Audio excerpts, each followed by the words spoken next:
Hey, welcome back to the channel. Well, we all know we can now do just about anything we imagine using AI. Oh, okay, not what I meant. I hate spiders. Could we please use any other example? Okay, well, once you get past all the razzle-dazzle of all the cool effects we can do with AI, quality is still going to come down to a good story, and one of the most essential elements in storytelling can be dialogue. And I think a lot of people just sort of throw dialogue into their AI productions without giving it a lot of thought because maybe they aren't writers and they're just trying to do movie trailers or whatever. Now, I'm not saying I'm the best writer in the whole wide world, but I am inviting you to play with the abilities that the newest AI models have when it comes to realistic dialogue and being able to portray real emotions that draw you in. I know you're hearing a lot about Kling 3 recently, and you may be a little tired of it, but it happens to do this very well. And I want to walk you through a couple of scenes that have very short lines of dialogue, but depending on how you prompt it, can convey completely different emotions. And these are the types of things that, as a storyteller, you're going to want to play with and get good at. I didn't think you're going to show up. I didn't think you're going to show up. I didn't think you're going to show up.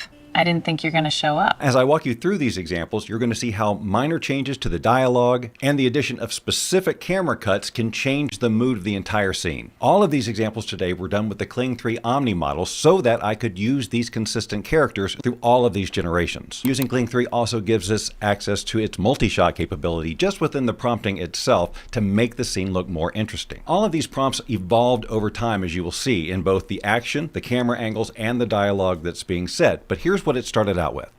I didn't think you're going to show up. I wasn't going to. So why are you here? I like the coffee. So let's look at the initial prompt. We've got the two characters sitting across from each other in a diner, much like the movie Heat. I refer to that specifically. They each have a cup of coffee in front of them, and they are having a conversational exchange that is flirty but intense. So flirty and intense are both prompted in here. The woman says, I didn't think you were going to show up, and then the man says, I wasn't going to. Now, I leave it up to the AI to determine how each of them are going to say that, given the undertones that I've suggested. The woman stares at him for a second and says, so why are you here? So adding that second before she spoke was important to create that tension. Then the man pauses, looks around, and says, I like the coffee. The woman looks at him for a second and smiles slyly. We have a very clear tone, and we can kind of fill in a backstory. They're dressed like they're both on some sort of a mission. They've met here at this coffee shop. They've obviously got a history, and they're both trying to play it real cool. But obviously, there's a little bit of a spark. But let's see how this evolves. I didn't think you're going to show up. I wasn't going to. So why are you here? I like the coffee. That was the exact same prompt except for the last line about what kind of music was playing in the background, but the AI gave it a little bit of a different spin. The flirty flirt isn't quite so overt. To shake things up both visually and with the tone, I added some camera angles. And these camera angles will suggest certain emotions that these actors portray pretty well. Once I've described the conversational exchange they're having as flirty and intense, I now say cut to a close-up of Tracy saying, I didn't think you were going to show up, and then cut to the bounty hunter guy saying, I wasn't going to. Now we have a POV of Tracy over the shoulder of the bounty hunter. She stares at him for a second and says, then why are you here? Cut to a medium shot of both of them, and then he says, I like the coffee, and she smiles slyly. So let's see what that looks like. I didn't think you're going to show up. I wasn't going to. So why are you here? I like the coffee. Now, I think you'll agree that even though we changed none of the dialogue, just changing those camera angles changed the feel of the scene. And I'm loving the different tones and timing of the guy's initial response. I didn't think you're going to show up. I wasn't going to. So he's got a big pause there, whereas with this previous clip, although there's a pause, it's not the kind of pause where he's thinking about it. I didn't think you're going to show up. I wasn't going to. This example, everything is the same except that I added back the all the while sultry jazz music is playing in the background. Let's see how you think it affected the tone. I didn't think you're going to show up. I wasn't going to. So why are you here? I like the coffee. Specifically again, look at the guy's reaction. I didn't think you're going to show up. I wasn't going to. He's got that little, now what are you going to say? So why are you here? I like the coffee. Having this intense close-up of her reacting to him definitely says a lot in terms of the emotions that are going on between them. Here we added one line at the end, and it changes the overall tone of the whole thing because instead of just smiling at him slyly, she verbalizes the word, okay. I didn't think you're going to show up. I wasn't going to. So why are you here? I like the coffee. Okay. So in that last little move, you could tell she wanted him to say something else, and he didn't say it, and she's not liking it. So she's getting a little snippy. Her reaction at the end of that last generation inspired me to really lean into how upset she's getting with this and how snarky she's going to be. So at the end of this whole exchange, where last time she just said, okay, instead she says, okay, well, I don't, so I'm going to leave.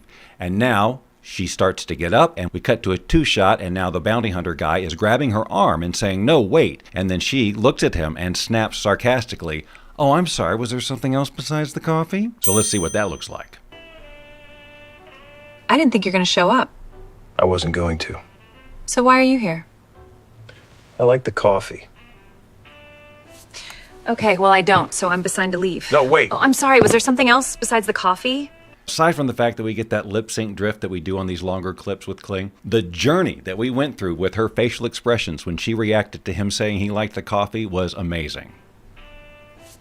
Okay, well, I don't, so I'm assigned to leave. No, wait. Like, yikes, I would not want to be on the other side of that table. Here, I didn't change anything. It's just another generation. I didn't think you're going to show up.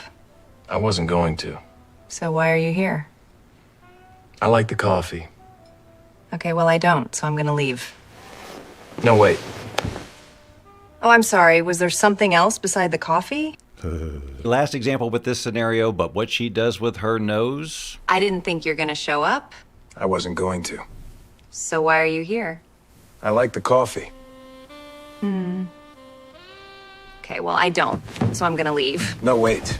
Oh, I'm sorry. Was there something else besides the coffee? I really love that except for the lip sync mismatch at the end. Here we have another piece of dialogue that suggests a lot of backstory and a lot of underlying emotions and a really good opportunity to see inside the mind of these characters who are cartoons. So once again, we have a couple in a restaurant. We have the scientist guy and a woman who does change throughout these examples, who are sitting close next to each other in a dark restaurant booth. The scientist guy looks at the woman and says, you know, you really screwed up my life by coming back. And we cut to the woman who's coyly saying, yeah, I know. And then cut to a two-shot as they kiss and she whispers in his ear, so what do you want to do about it? You know, you really screwed up my life by coming back. Yeah, I know.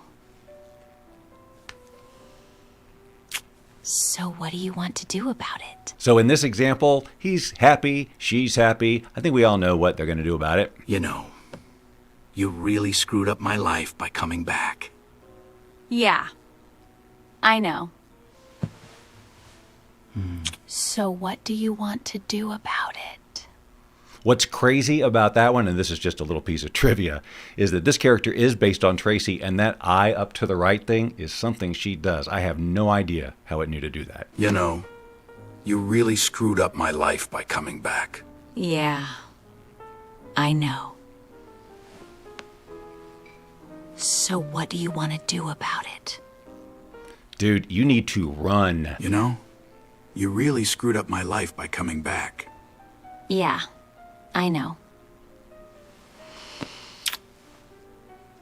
So what do you want to do about it? So you can see the facial expression in this scene is very different. He's not so sure. He's not necessarily so happy. He knows he's in a tricky situation, and this girl is probably up to no good. You know, you really screwed up my life by coming back. Yeah, I know.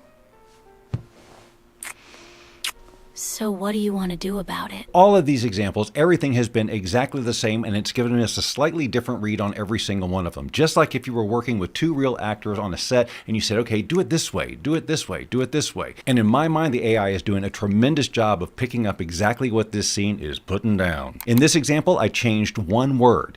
Instead of saying, so what do you want to do about it at the end, she says, so what do you want to do about that?